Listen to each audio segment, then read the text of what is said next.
Trigger warning, we're going to talk about weight, although not in the way you might expect. So I recently uploaded a video in which I was going through my closet and trying to figure out what fits me, like actually literally, and what fits my style, and then like what just needs to go. This is part of a long-term project that I'm working on of rehauling my wardrobe and trying to find ways to improve it, update it, and make it more me. I was surprised, however, that that video kind of took off. I mean, for me, it took off. Like, most of my videos don't get that many views. So this was kind of a big deal. And at one point I had to stop reading the comments because it's hard to hear commentary about your body, even positive commentary. And I think most of it was positive. I did end up deleting several comments in there about my chest, which I made another video about.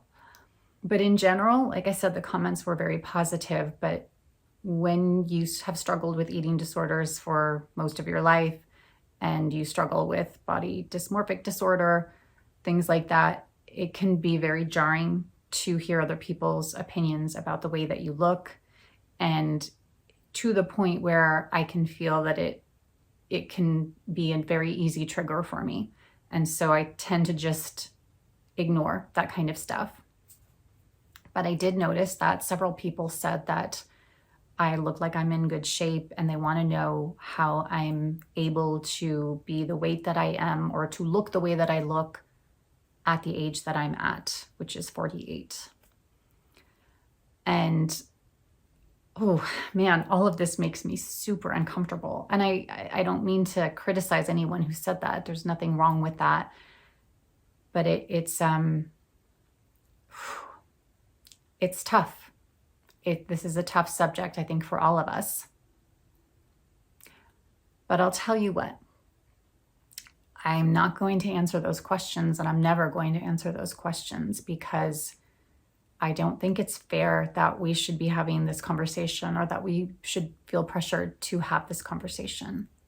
When we're talking about weight for women, what we're frequently talking about, let's just be honest, is the attainment of a thin body, a body that meets patriarchal standards of beauty. And that standard is a little bit subjective, a little bit.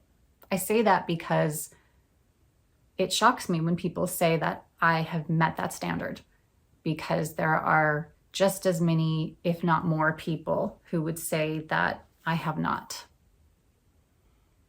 And emphatically not. I have had doctors who have called me borderline obese according to BMI charts, and they have said it just like that. Like, according to the data, according to the numbers, you are borderline obese and you need to lose a significant amount of weight. Which, as you can imagine, is very triggering to hear for someone who has struggled with eating disorders her whole life. And in addition to that, the majority of men that I have dated have been merciless about my body and my weight, to the point where they would pinch my skin and tell me too much. They would monitor what I ate, say you shouldn't have dessert. There were a lot of immensely cruel comments, none of which I will repeat here, but all of those comments still live in my head, and I still see that version of myself in the mirror. So when we talk about this, I find it difficult to navigate this subject in any way, because it feels to me like we're always trying to trick women into talking about skinniness.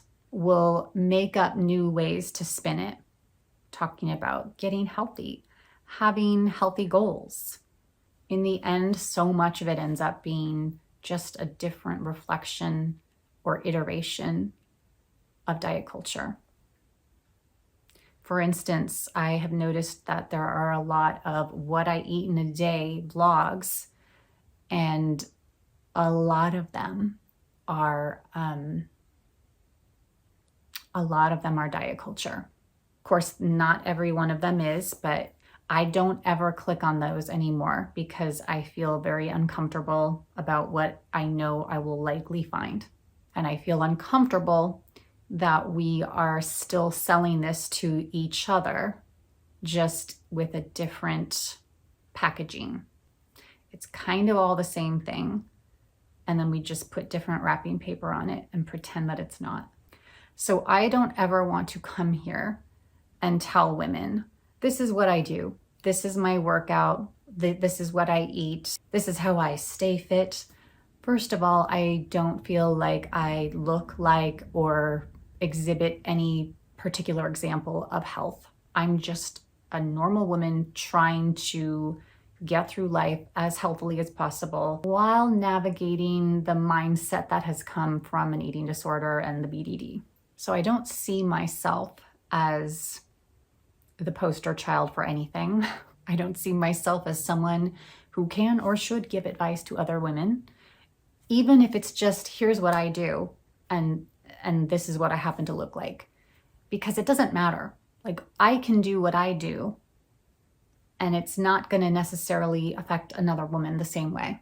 And it's not necessarily going to change what another woman looks like.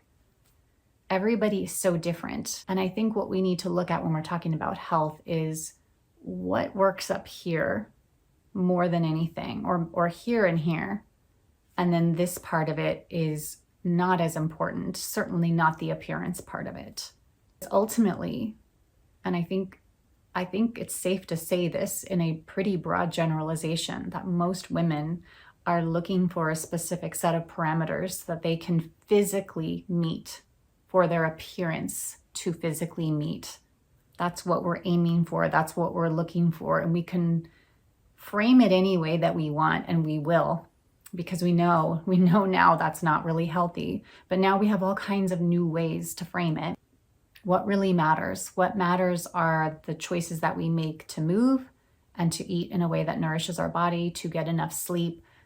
Those little tiny things that seem so insignificant, but they're really the foundation of our health. The number on the scale is not necessarily as important as the combination of those factors. We think that there will be a correlation, and we want there to be a correlation, but how often does that actually happen? Maybe not a lot.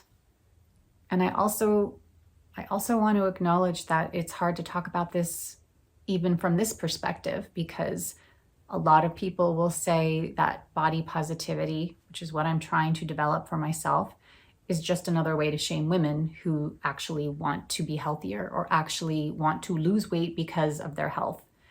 And I don't think that that's always true. And I don't think that that's always a fair criticism.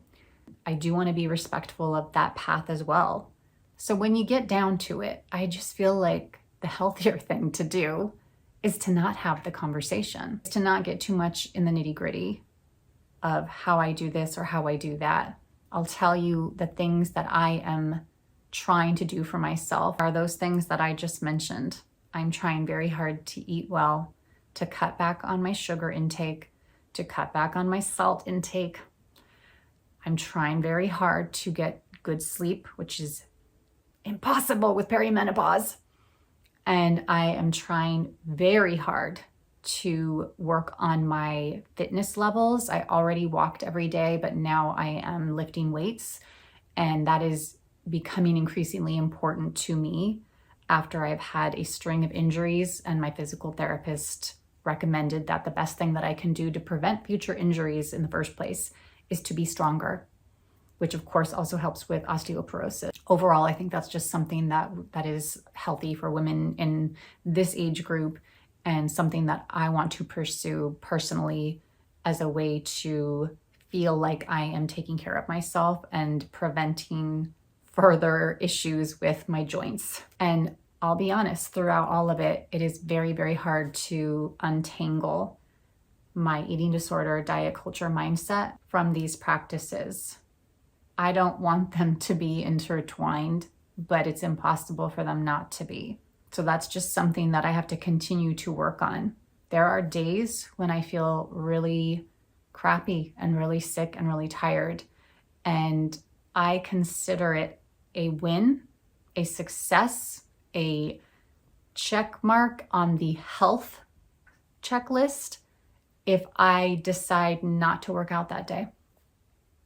And that's really, really hard for me to do. But to me, I'm looking at that now from what I know about health and myself now. And I'm realizing sometimes that's the healthy choice, is to take a 0 day, to take the rest day.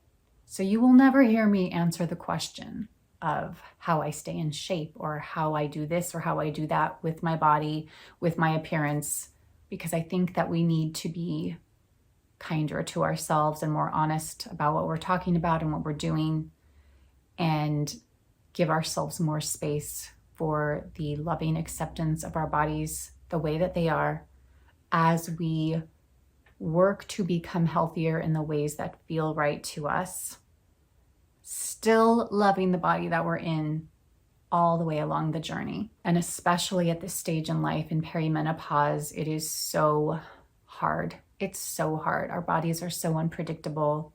It's so hard to get good sleep. It's hard to eat right some days. It's a tough time. So while we're in this stage of life, I feel like we should be extra kind and extra gentle. And then get into our 50s and see what happens. Then we can come back and have this conversation again and see how I feel then. All right. Thanks for joining me for this conversation, this not easy conversation.